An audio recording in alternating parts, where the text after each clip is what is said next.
দুর্নীতি আর সংস্কার একসাথে চলে না।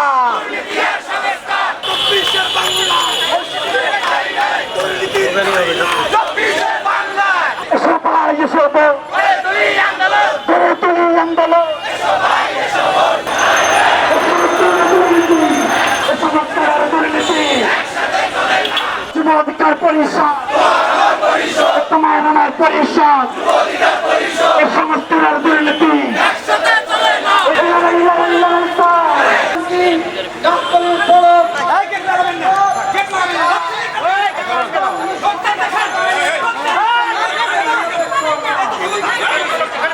আমরা আজকে বাংলাদেশ যুব অধিকার পরিষদের পক্ষ থেকে মার্চ টু দুদক কর্মসূচির মধ্য দিয়ে আমরা দুদকের এই অফিসে এসেছিলাম।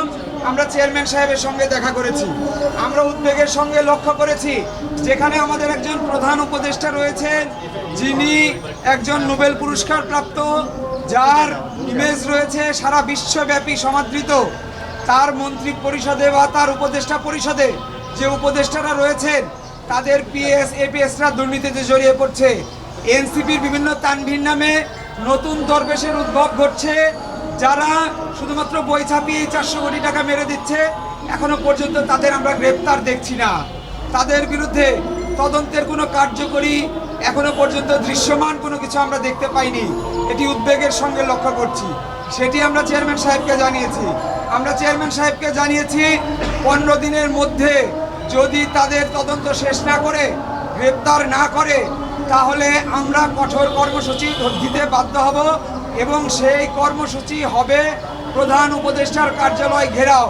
তখন শুধু যুব অধিকার পরিষদ না, তখন ছাত্র যুব গণ থেকে শুরু করে শ্রমিক অধিকার পরিষদ থেকে শুরু করে সারা দেশ থেকে নেতাকর্মীরা আসবে এবং সারা দেশ থেকে নেতাকর্মীরা এসে প্রধান উপদেষ্টার কার্যালয় ঘেরাও করবে। আমরা আসিফ মাহমুদের পদত্যাগ চাই। তার এপিএসের দুর্নীতির সাথে তার সংশ্লিষ্টতা আছে, তার শক্তি তার ক্ষমতা প্রয়োগ করে তিনি দুর্নীতি করেছেন। তুহিন ফারাবী সে স্বাস্থ্য উপদেষ্টার ক্ষমতাকে ব্যবহার করে সে দুর্নীতিতে জড়িয়েছে এবং এই যে উপদেষ্টা, সেই উপদেষ্টার আমরা পদত্যাগ দাবি করছি এবং তুহিন ফারাবী গ্রেপ্তার দাবি করছি। তানভীর সহ আরও যাদের জীবনযাত্রার মান আমরা আগে কি দেখেছি আর এখন আমরা ফুলে পেঁপে একজনকে বটগাছ হতে দেখছি, তাদের বিরুদ্ধে তদন্ত চাই এবং তাদের বিরুদ্ধে তদন্ত সাপেক্ষে আমরা শ্বেতপত্র প্রকাশ করতে অনুরোধ করেছি। আমরা আশা করেছিলাম 17 বছর ধরে আওয়ামী লীগের যে ফ্যাসিস্ট দুঃশাসন, দুর্নীতি, স্বজনপ্রীতি চলেছিল সেটা আর থাকবে না। আমরা একটা জনগণের বাংলাদেশ পাবো, একটা কল্যাণমূলক বাংলাদেশ পাবো। কিন্তু অত্যন্ত উদ্বেগের সাথে আমরা লক্ষ্য করেছি যেখানে কিছুদিন আগেও আপনার সচিবালয়ে কে ডিসি হবে, কে কোথায় নিয়োগ পাবে সেটা কিন্তু একজন জনক ব্যক্তি কিন্তু ঠিক করে দিয়েছে।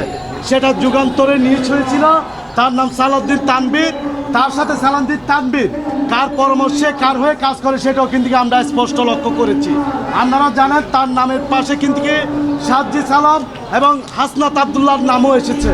এরপর উদ্বেগের সাথে লক্ষ্য করেছি যাদেরকে আমরা বাংলাদেশ পরিবর্তনের জন্য দায়িত্ব দিয়েছি, অন্তর্বর্তীকালীন সরকারের দায়িত্ব দিয়েছি, তাদের যারা দায়িত্বে আছে তারা বিভিন্ন ধরনের তদবির, ঘুষ বাণিজ্য এবং নিক বাণিজ্যের সাথে জড়িত।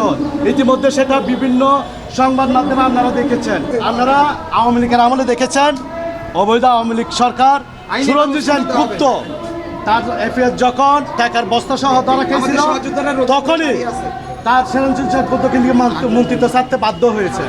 এখন তার এফআইআর যেহেতু তাদের দুর্নীতির অভিযোগ এসেছে, আমরা সততার সত্ত্বে এবং তাদের সততা প্রমাণের জন্য তাদেরকে পদত্যাগের আহ্বান জানাচ্ছি, যাদের এপিএস, এবং তাদের বিরুদ্ধে শুধু অব্যাহতি দেওয়া মানে হচ্ছে আপনার তাদের শাস্তি না, তাদেরকে আইনের আওতায় এনে তাদের পরিবার সম্পদে আপনার অনুসন্ধান করতে হবে। এই দুই ছাত্র উপদেষ্টাকে অনতিবিলম্বে পদত্যাগ করতে হবে। আরেকটি বিষয় হচ্ছে, আপনারা নিশ্চয় জানেন এই অন্তর্বর্তীকালীন সরকারের নানা দপ্তরে নানাভাবে নানান লোককে নিয়োগ দেওয়া হয়েছে, পদায়ন করা হয়েছে একটি নির্দিষ্ট দলের সুপারিশে।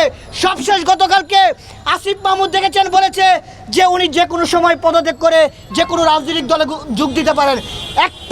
একজন উপদেষ্টা এরকম উপদেষ্টা পরিষদে থেকে এভাবে রাজনীতির খায়েশ যদি প্রকাশ করে তাহলে তিনি